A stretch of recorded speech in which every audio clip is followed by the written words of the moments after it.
Welcome to the first Her Perspective webinar that is being held by Her Afghanistan. I am going to be your moderator and your host, Mariam Wardak. Thank you so much, ladies, for participating in this discussion, which is a closed seminar discussion because it's the first of its kind that young women of Afghanistan are going to provide their perspectives. I'm going to introduce each panelist, and then I'm going to pose the first question. And in the order that I introduce each panelist, that is how each question will also be answered. If there are any technical issues, please just leave the group and then re-enter.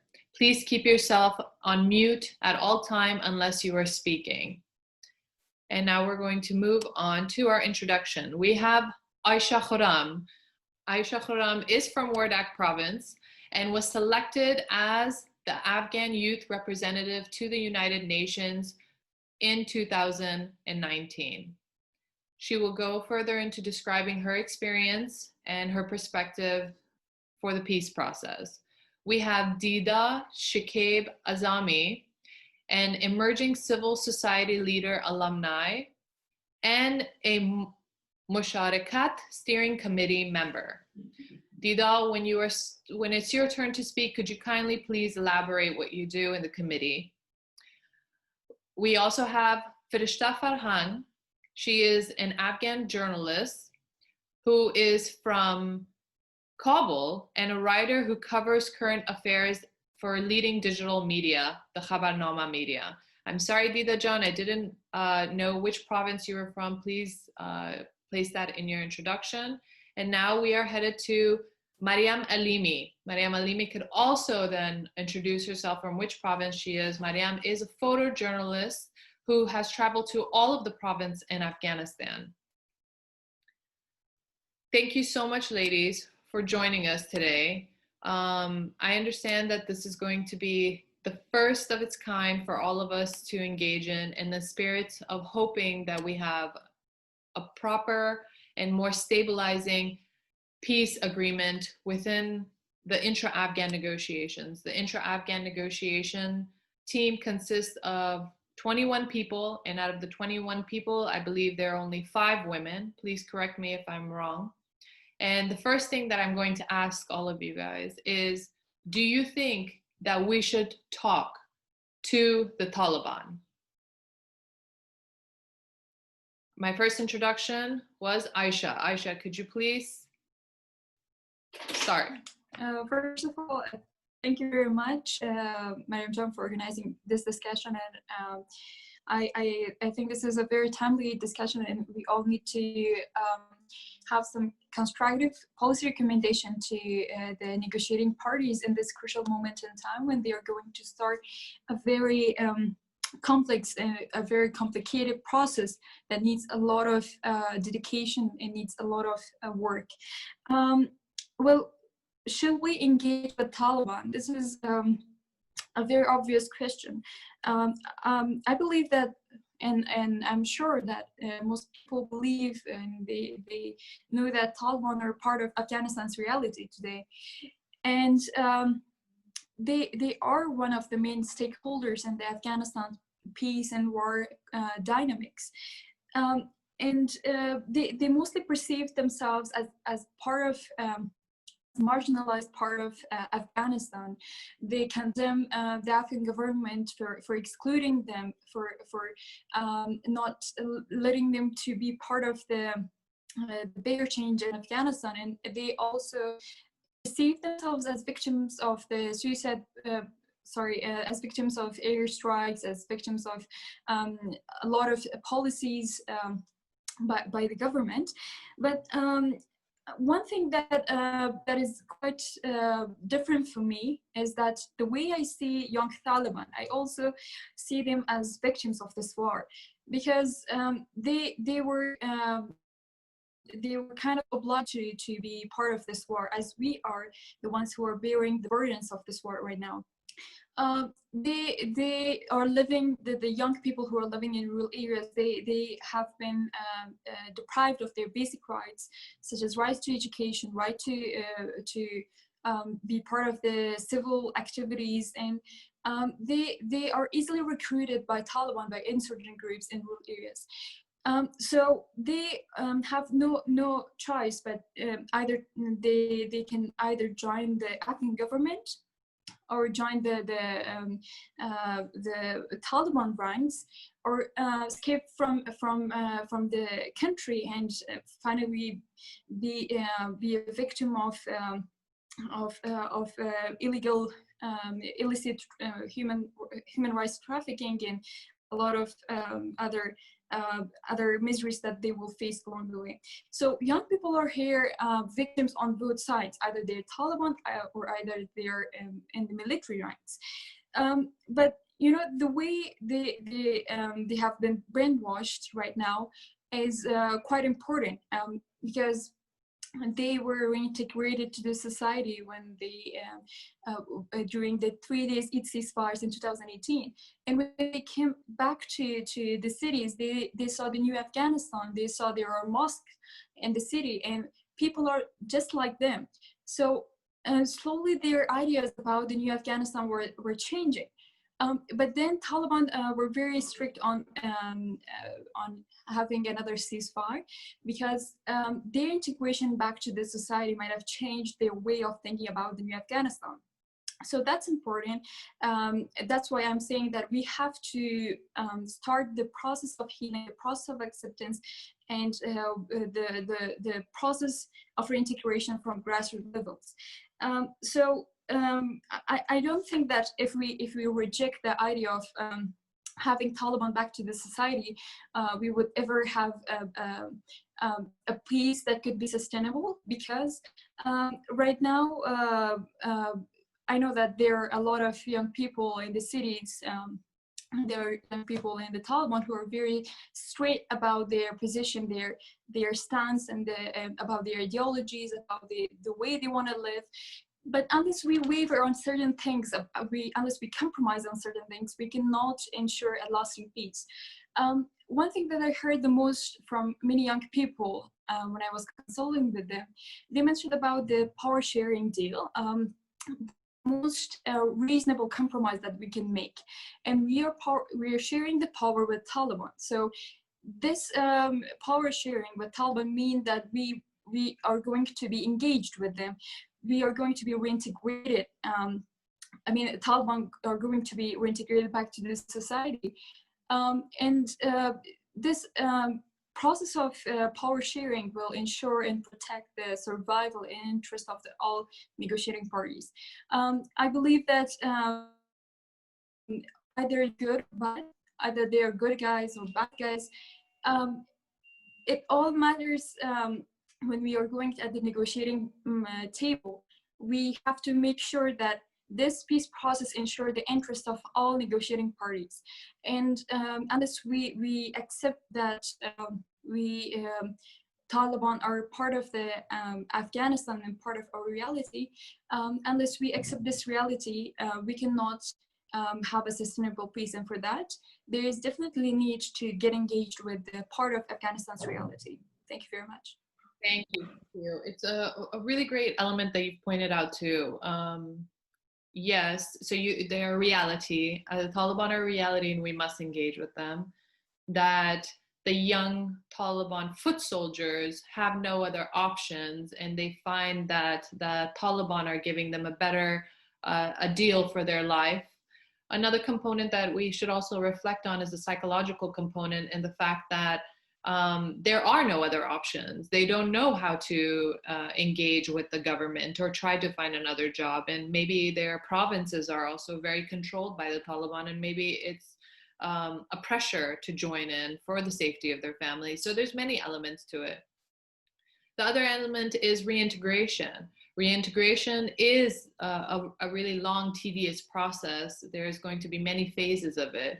Has reintegration even started? Are people discussing it? We'll go into that in a little bit. And then I would like to point out to the point that at one point, Masum Stanekzai was the head of the Peace Council. And I remember that he was working there for about 7 years. And then all of a sudden, the president had appointed him as the Minister of Defense.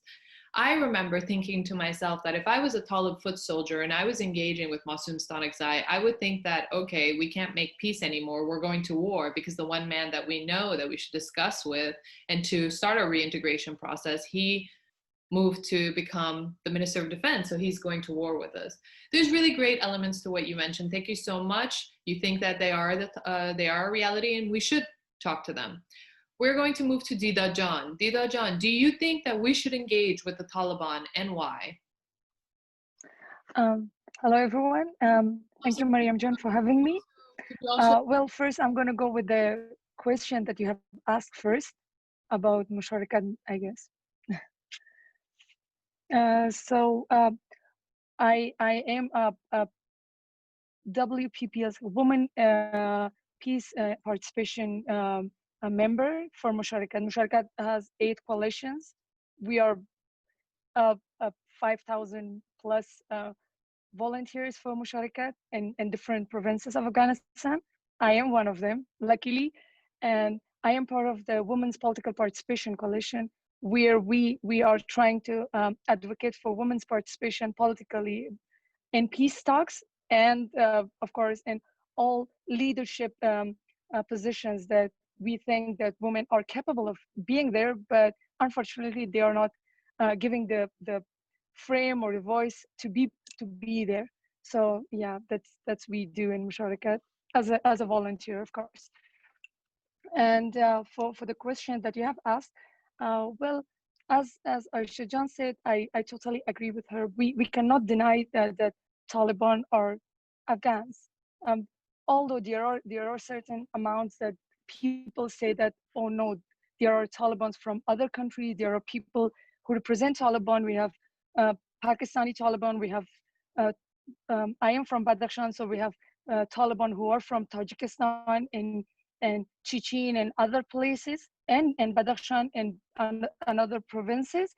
So there are some political or regional policies that we have in the country, which is not, we are not able to deny it, but still most of those people who are fighting in the field are Afghans. So we cannot just say that, no, we can go, we can make it like the Tamilians, what Sri Lankans did to Tamilian tigers. We just remove them, vanish them from our country and move on. That's not gonna work in Afghanistan, as most of them are Afghans. So it is hard to just deny them. So it's better to engage with them, talk to them, and have them to know our opinions and know that, okay, we all are Afghans. We are on the same page. There are certain issues that I am going through, which is really hard for me, and there are certain issues that they are going. The basic education right that we both are not getting it, or the basic health care that I am not getting it because I am living in a place where Taliban have it under control, and they don't have it because they believe it's so un-Islamic maybe. So it's better to educate them first through the negotiation process, or through the communities that we have it on the district level or in the provincial level, and that's how we can talk to them. So it's really important to have them from the grassroots. We have engaged them with us, and then we can talk further. Thank you. Thank you so much, Dida John. I'm so glad that you were able to share where you're from, Badakhshan. I love the wide range of participants that we have. Yes, it's a great component that you mentioned. They are a reality. Again, I see a consensus building and that we should talk to them, but in the process of talking to them, the education aspect is really important. Thank you so much. We're going to move along to Farishta John. Farishta John, I don't know if I correctly introduced you, if you are from Kabul or not, please please display where you're from, and then also, do you think that we should engage with the Taliban and why? با تشکر از اینکه مریم جانی برنامه رو برگزار کردین و این برنامه رو گرفتین. من اصل از ولایت غزنی هستم و همونجا به دنیا آمدم.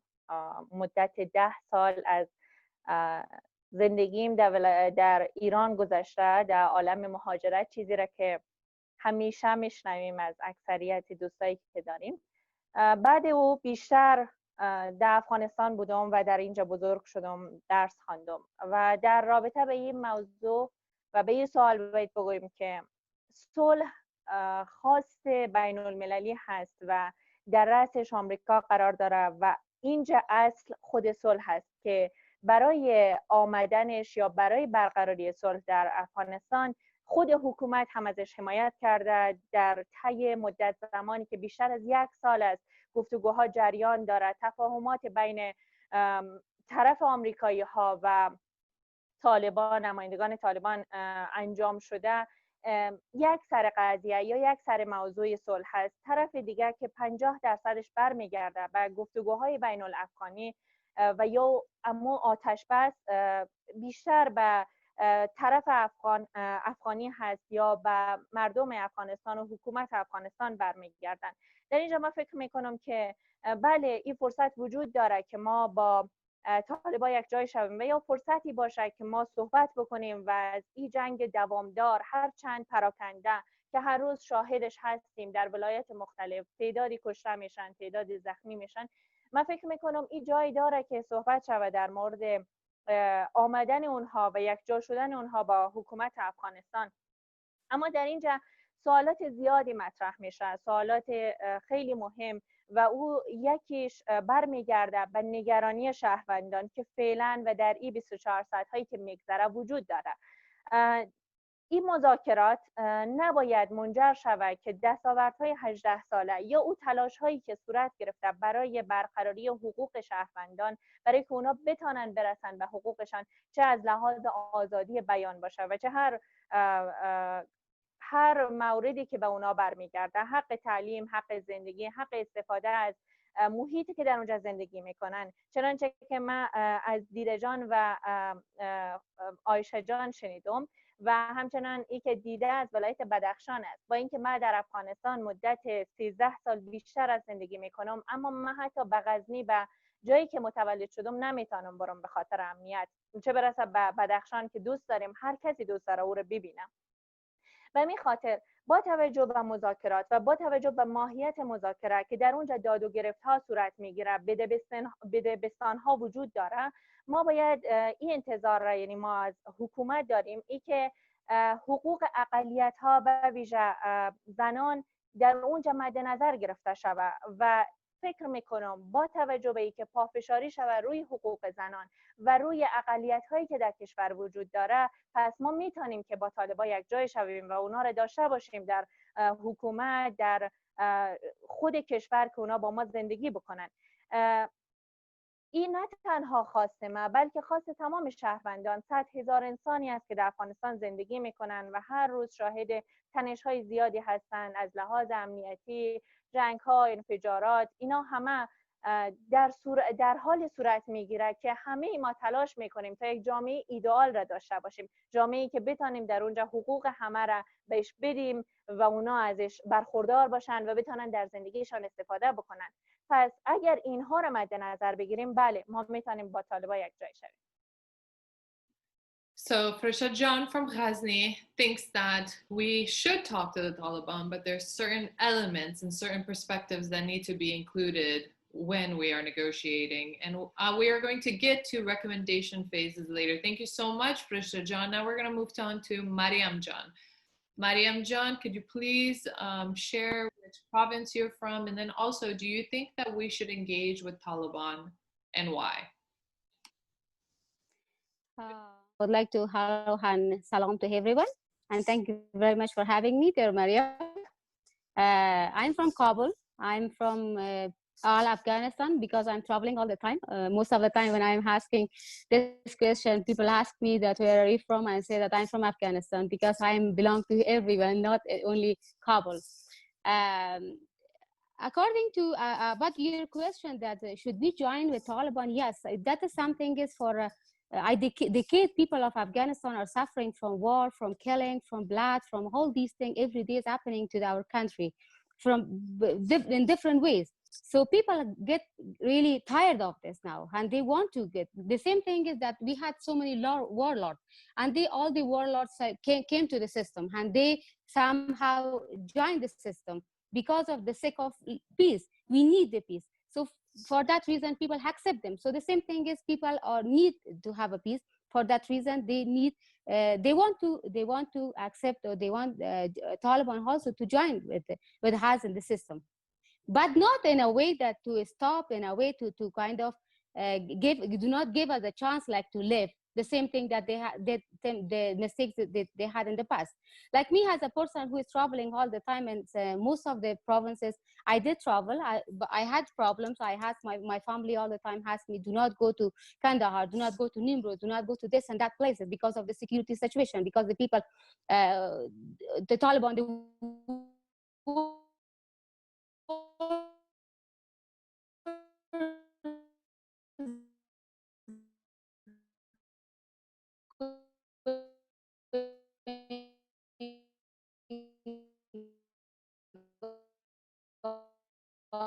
and there. So for the sake of this, I think it is very fast. There are about different circumstances, the different elements, because of economic, because of the first of all, because of the poverty. They went and joined, because I had a research when 2010, when I was in an organization I used to work, and there we went a lot with Nimros, and we find out that why all the time the war is going on there in Nimros. So we find out that because people need to work, people need to have income. And they couldn't find anything. Even some of the people, they had education, but they do not have the opportunity to join with government. They do not have any opportunity to work in any other places. So for that reason, because to give food to their family, to their children. So for that reason, they joined the Taliban, to have money, to have even more than money than the government paying them in the different offices. So yes, I'm very agree that we need to join Taliban. Thank you, Mariam Jan. It's great to have such a variety of perspectives, but the common ground is that we need to engage with them. I also want to mention the fact that Afghanistan is a very traditional society. And outside of Kabul, Afghanistan is a very conservative society. And I think that many policymakers, many people who are in the peace discussion, they seem to not reflect on this aspect. And it's really important, because if our society is made to be conservative and the Taliban are a reflection of a certain society, then it's not only the Taliban that we're negotiating, but it's also amongst one another that we have to talk to speak with. Now, there's a few components here that I want to ask. Is one, do you feel represented in the intra-Afghan negotiation team? Mariam Jan mentioned one thing that I should emphasize on, is that we did bring warlords into the government. And warlords were a part of the Mujahideen, Suriname of them. Mullah Omar was a Mujahideen member from Kandahar. And we have to remember that the Mujahideen had also brought a dark age into Afghanistan. And we have to bring that into discussion, because history is very important when we're talking about the future of Afghanistan. What went wrong with the Mujahideen that then was repeated with the Afghan Taliban? What can we do to change this aspect? And based on your own personal experiences, the stories you heard, this is what we really need to, this is what's going to make our discussion very different than everybody else's discussion. So do you feel represented in the intra-Afghan negotiation team, the 21 members that have been selected? And if so, or if not, please be very clear, because nobody should hold you responsible for your answer, but your answer is really important, because maybe this is the first team, maybe there'll be another team, maybe there needs to be multiple teams, maybe there needs to be a representation just separately for women, or maybe there needs to be a representation separately for a certain age group. What is it? And then we're going to go to the third question. So please keep your recommendations towards the last, because that's very key, because this will help not only intra-Afghan negotiation team, but the government of Afghanistan and our international community that's helping move this this process forward. So, do you feel represented in the intra-Afghan negotiation team? And also, what do you see that is repeating when it came to the Mujahideen era and then the Taliban regime? What are the dark things that are repeating that we should keep an eye out for, that then later we will include in our recommendation? So we'll start with Aisha Jan. Well, as a youth activist who lobbied and advocated for Afghan youth's inclusion in the peace process, both inside and outside the country, I do not feel represented in this delegation. The reason why I do not feel like this is because all of them are political parties in one or another way. And the main concern that they have is power sharing at the first place. But second thing, when it comes to the representation of Afghan youth there at the table, those who are selected with the name of Afghan youth representative to the peace process, to the peace negotiations, they're selected for political reasons. As you mentioned, that warlords are one of the stakeholders in the Afghans' war and peace dynamics, and especially they played a major role in the Afghan war in the 90s. But right now, their sons are represented, representing the new generation of Afghanistan, while they are still following their own political parties' agendas. Since I was selected as youth representative to the United Nations, when I was meeting with young people, when I was asking them about their opinion about the peace process and how they want to be represented, they always emphasized that we want a neutral, we want a very independent representation of our generation, because we are not going to repeat the same path that the warlords has taken so far, or our elders, or the political leaders, or jihad leaders. We have a different stance. We want a different future. So we are not going to follow their agendas. If the people who are now representing Afghan youth, they also, and again, they follow the same agenda that our political leaders followed in the past, then we will get the same result. And the aspiration of our generation to be represented independently and neutrally, in a way that their ideas are reflected as a generation that has been just a victim, not a participant, not a stakeholder to this war, that would not be fulfilled. And one thing that I also noticed, that the people who are representing the younger generation of Afghanistan, they do not have a background of grassroots activities. They have not been engaged very consistently with young people in Afghanistan in grassroots activities, and that also increases the concern that whether they will really feel what an ordinary Afghan youth go through during in daily life. I mean, what they're feeling about the peace process, what they see about their future, because we really need to like a representation that can feel the pain and the sorrow, the ideas, the ideal future of this generation. And again, if the peace process, I mean, the peace process is going to a brand new phase, and it will be the most complicated part. And we need to have a very united and a very solid stance at the moment. I know that there are a lot of shortcomings. I know there are a lot of problems with the peace delegation right now, but I strongly believe that we shall not bring changes to the delegation at this moment. The reason why I'm saying this, although I do not feel represented, is because that changes will delay the intra-Afghan negotiations, and that's what no one wants in Afghanistan.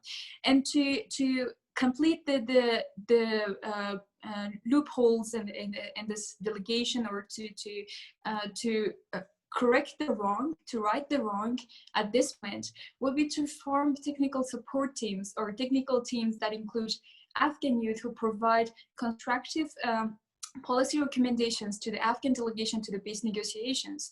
And that will be a good gesture from the Afghan government side, and that will somehow correct the wrong, and that's my perspective. Thank you. Thank you so much. Again, remember, try to hold off on the recommendations because that'll be at the end. But Aisha Jan, I wanted to ask you, one of the components of the question was the dark times of the Afghan Taliban regime was somehow a repeat of the Afghan Mujahideen. Now, the Afghan Taliban enforced burqas, but it was a peaceful time, but women had no access. But during the Afghan Mujahideen period, there was no clothing enforcement, but there was insecurity. Criminal activity was on the rise. Afghan women were constantly raped. So can you just highlight that a little bit in your experience in Afghanistan and the stories that you were raised with and what you've heard? Well, as I mentioned that, we have a lot of the concerts that comes to a lot of concert on the air right now that comes from women's activists in the society. It comes its root as we can trace its roots in the dark days of Taliban's regime or even before that. One thing that is very important is after the 2001, we had a constitution that included the civil rights and liberties of Afghan people in the second chapter of this constitution. And this somehow, to a level, to an extent, guaranteed the peaceful coexistence of people in a society that somehow they have to respect the constitutional rights of citizens living in a country, and that was a breakthrough. This having this constitution and starting a new era in Afghanistan's politics was a major change. And in order to avoid repeating the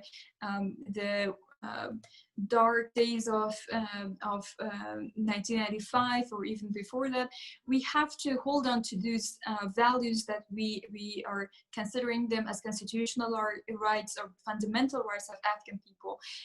And for this, we have to, I believe we have to start the process of reintegration and acceptance and healing from the grassroots level, and at the same time to make sure that when we are engaging with the foot soldiers of Taliban, they will be familiar with the new Afghanistan, they will accept the civil rights and liberties of Afghan people. And for this, I guess there is a lot of work needs to be done, but at the same time, holding very tight our values and our basic rights would help us to form a very solid stance in the Afghan peace process. Thank you so much, Aisha Jan. Dida Jan, we're going to move along to you. Could you kindly describe some of the dark memories that you have? And then also, do you feel represented in the intra-Afghan negotiation team, and why? Thank you, Mariam Jan. Well, for what went wrong with the time when Mujahideen got the power, and what we are trying to not repeat it now is the idea of having a diverse community. Earlier, you have mentioned that Mullah Omar was a Mujahid, Mujahideen that we have right now in the power. So back then, the idea was who is superior than the another one. When Masood and his other partners got the power, then they were superior than the others. And then Mullah Omar was like, we have to have it because we have more people and as a Pashtun. And then we had Marshal Dostum, who now is one of the marshals, but back then he also fought for the idea of having his people in the team.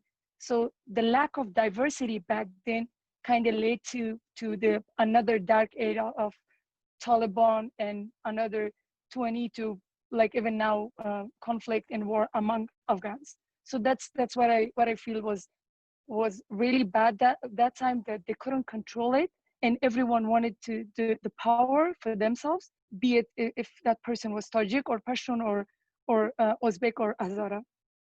So what we are trying to, or what we should do to now, is to avoid that one and have a diverse range of, like a diverse government. Yeah. So the lack of diversity back then led to the 30 years of conflict. For the second one, do you feel represented? As Aisha Jan mentioned about the youth perspective, as a person who I feel like I am representing youth of Afghanistan, then no, unfortunately. But for women, I would say there would be like mixed reactions, because for Afghanistan, who is more than half of the population are women, 5 women, like right now 4 women are not a representation. It's like you have more than half of the population as women, but still in the negotiation table you have only 4 women, which is really unfair for women.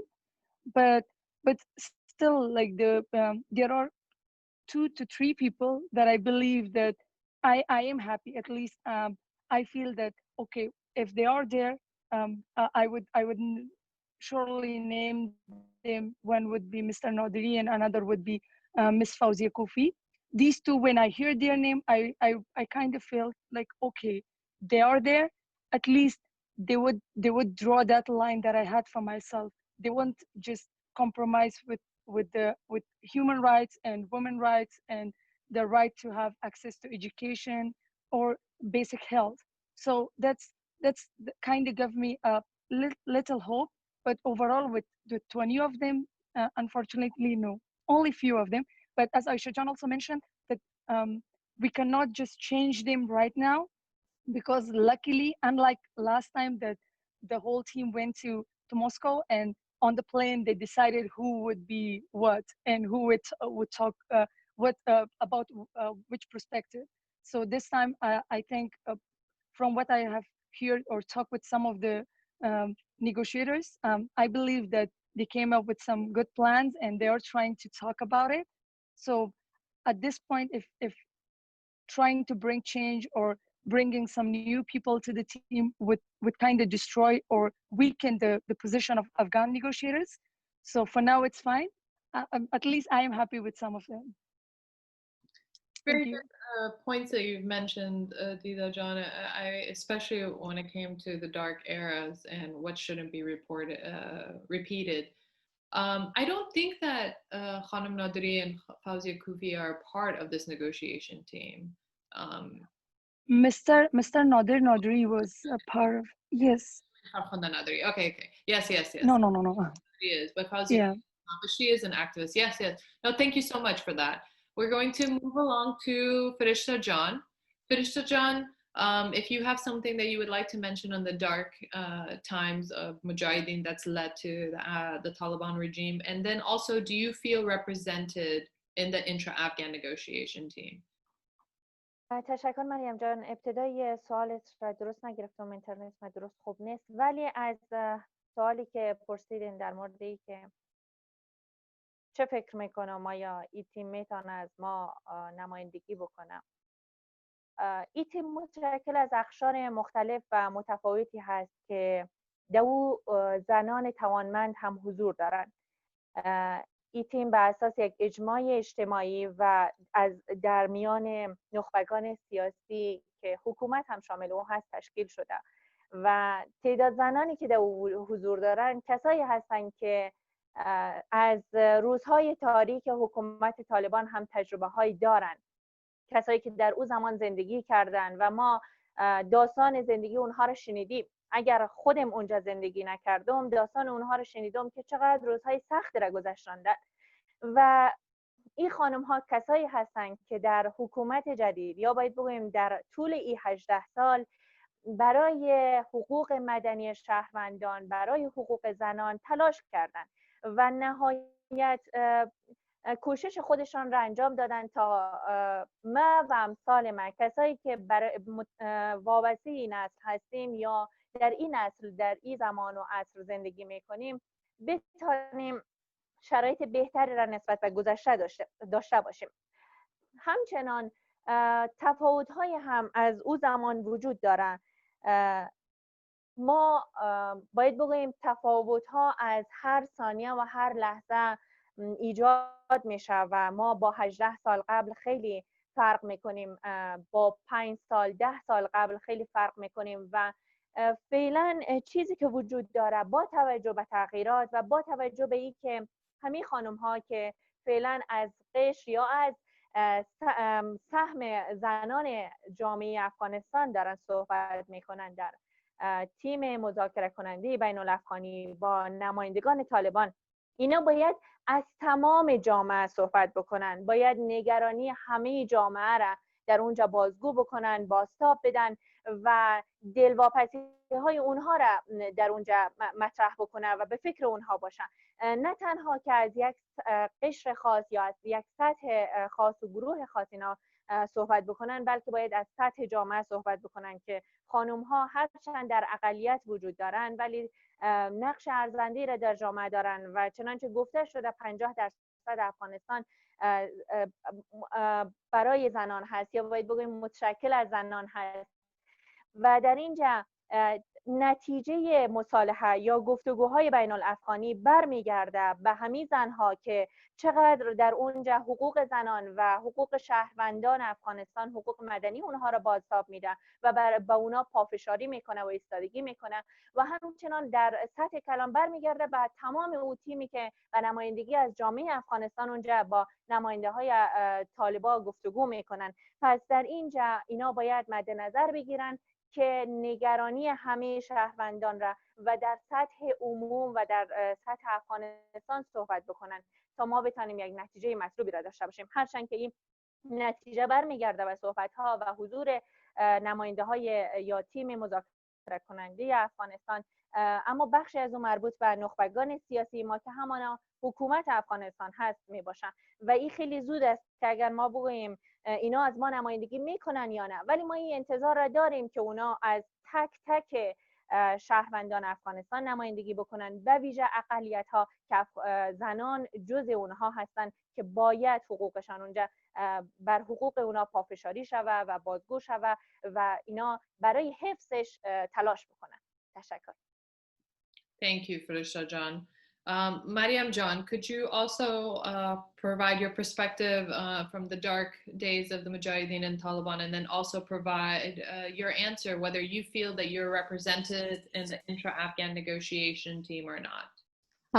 تشکر مریم جان. میخوایی بار بعدی صحبت بکنم که هم بیشتر خوبتر بتونم صحبت بکنم اگر مشکل نباشه. فکر میکنم که زمان تاریک یا وقت تاریکی که در تاشهی بود که زمان طالبان آمدن یک قشر کاملا اونا نادیده گرفتن و یک قشر کاملا اذیت بردن، فراموش کردن که اونا هم انسان هستن، اونا هم میتونن زندگی بکنن، اونا هم میتونن در این مملکت حق و حقوق داشته باشن. و زمان مجاهدین وقتی که آمد در اونجا برتری طلبی ها بود و زمان برتری طلبی ها بود که هر کدام با طرف خود میخواستن که قدرت بگیره و جایزی که فکر بکنه افغانستان یک ملت، افغانستان یک چیزی که بود در افغانستان رو به خرابی و بربادی و چیزی که امروز نباید باشه و تیمی که امروز در تیم مذاکره کننده میره بر طالب با مقابل طالب صحبت میکنه و بتونه مثلا هضمه قشر جامعه بتونه اونا بس بکنن، این باشه که اونا بدون در نظر داشت قومیت، بدون در نظر داشت کدام نوع تبعیض، اونا بتونن صحبت بکنن، گپ بزنن و از حق حقوق هر فردی جامعه بتونن که حداقل دفاع بکنن.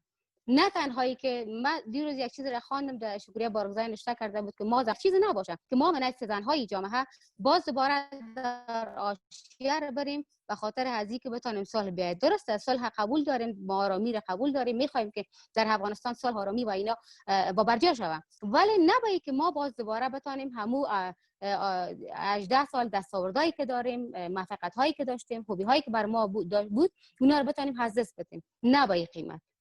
تشکر. Now we're going to go to our last question, which is going to be also our closing.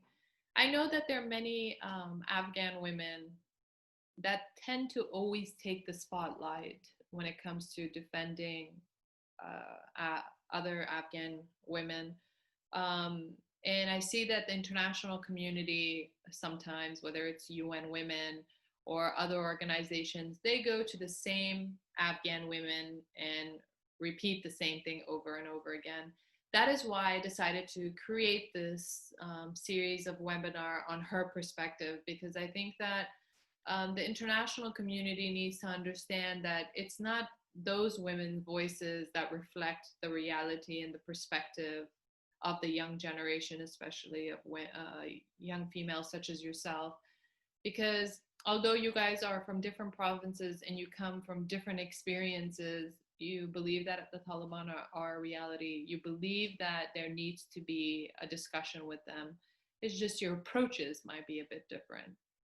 You also believe that there were certain things that were mismanaged in the past 20 years with the support of the international community, and that they could have been managed better. But now you are responsible actors of the future. Now, as responsible actors that will be held responsible for the recommendations that you mentioned, because you have a part in your future. So now, why don't you provide me with a recommendation of what just one recommendation, please do not go over. I want one recommendation on what's important to you.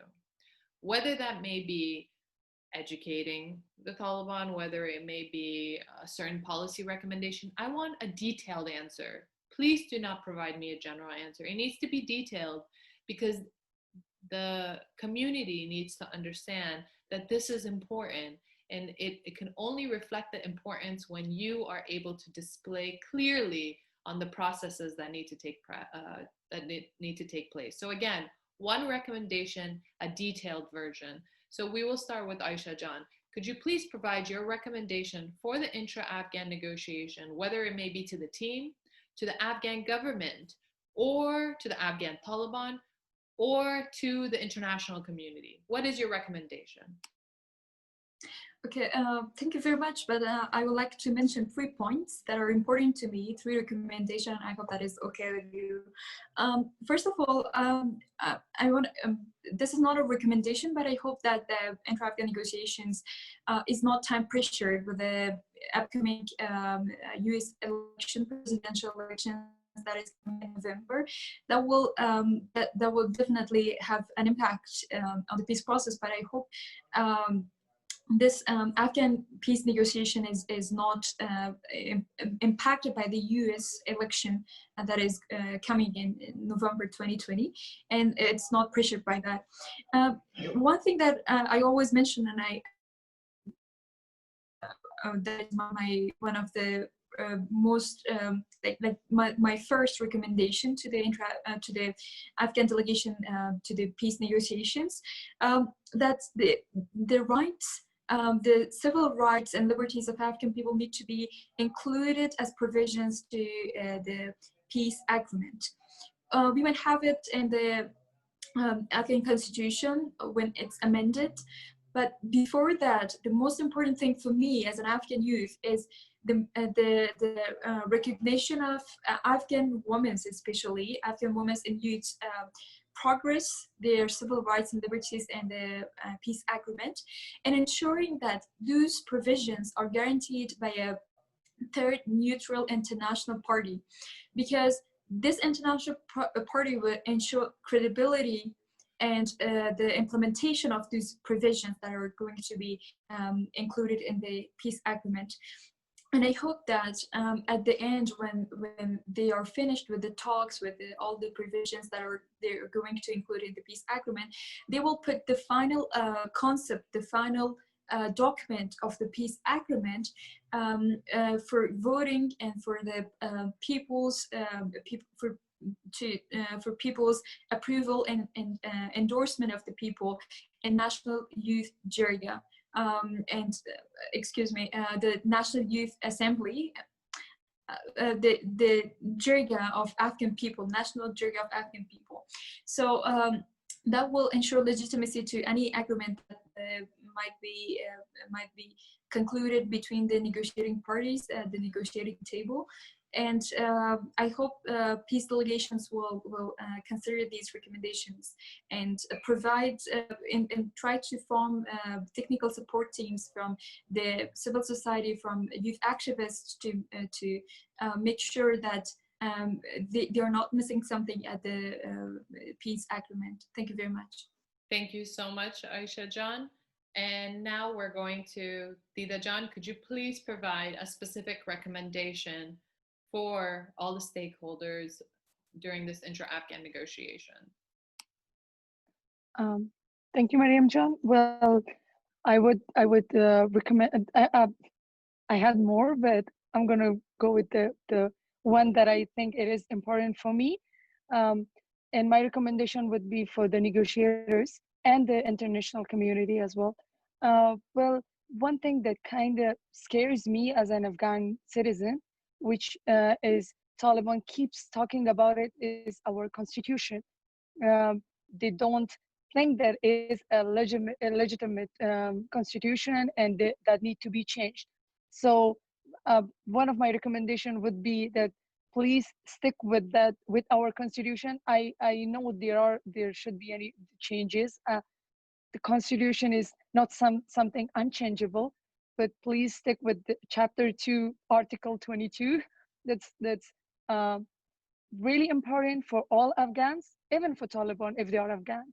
So that's one recommendation. And I'm gonna add the because on that chapter we talk about equality for all, regardless of their gender or their ethnicity or their religion or whatever it has. So it's like everyone is equal according to that. So I would hope that international community would just, for the sake of the U.S. elections or their policies or the political ideology that they have for the region, they just don't accept whatever the Taliban say and stick with our constitution, because Afghans believe on that one. And although the changes is part of any constitution or any ongoing process, but when we talk about overall changes, that's a scary moment for all of Afghans. So stick with that. That's one of my recommendations. And last one, yeah. Thank you. Thank you so much, Dida Jan. Firisha Jan, what is your recommendation for the intra-Afghan negotiation team, or the intra-Afghan negotiation process and any of the stakeholders? One recommendation, please. تشکر مریم جان. من ابتدا میخوایم برای یه سوال یا برای که یه پیشنهاد ما بگویم یک چیز را بهش اشاره بکنم. از دلواپسی یا از نگرانی که مادر من به عنوان یک خبرنگار و کسی که شغل خبرنگاری رو پیش میبره همیشه داره.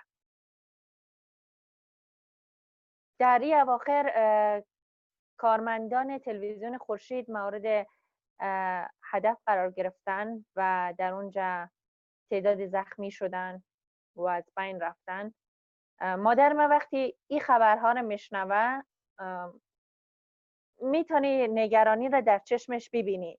وقتی که طرف خود میبینه و میگه که بازم انفجار شده، بازم یک خبرنگار کشته شده، یعنی میگه که این احتمال وجود داره که نوبت بعدی مال دختر ما باشه یا دختر ما نفر بعدی باشه که مورد هدف قرار میگیره به عنوان یک خبرنگار.